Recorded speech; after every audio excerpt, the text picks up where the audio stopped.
Assalamualaikum warahmatullahi wabarakatuh. Perkenalkan, nama saya Fauria Ananda Felicia dengan NIM PO 713203251064 dari Prodi D3 TLM kelas B. Di sini saya akan membuat video dan memberikan sedikit informasi mengenai sejarah datangnya bahasa Indonesia. Berawal dari Sumpah Pemuda 28 Oktober 1928, bahasa Indonesia mempunyai fungsi majemuk, yaitu menjadi bahasa persatuan, bahasa negara, bahasa resmi, bahasa penghubung antar individu, bahasa pergaulan, dan yang tak kalah penting sebagai bahasa pengantar di semua sekolah di Indonesia.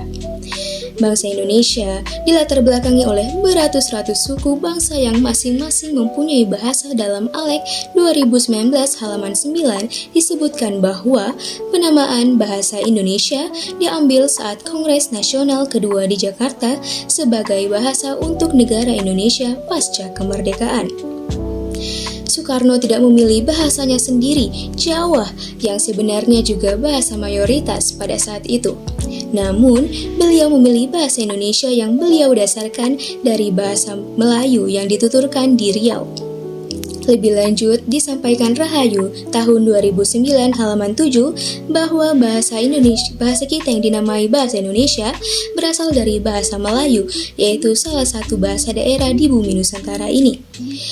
Bahasa Indonesia digunakan sebagai salah satu alat Nusantara.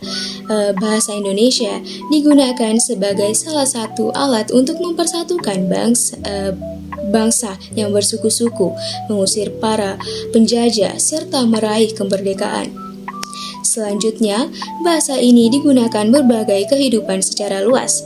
Anfin tahun 2008 halaman 5 mengemukakan keempat faktor yang menyebabkan bahasa Melayu diangkat menjadi bahasa Indonesia, yaitu yang pertama, bahasa Melayu sudah merupakan lingua franca di Indonesia, bahasa perhubungan, dan bahasa perdagangan.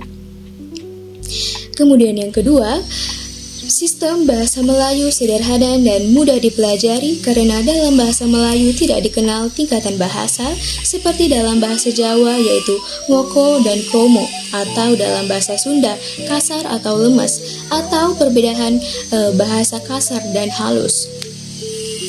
Kemudian suku Jawa, suku Sunda, dan suku-suku lainnya dengan sukarela menerima bahasa Melayu menjadi bahasa Indonesia sebagai bahasa nasional.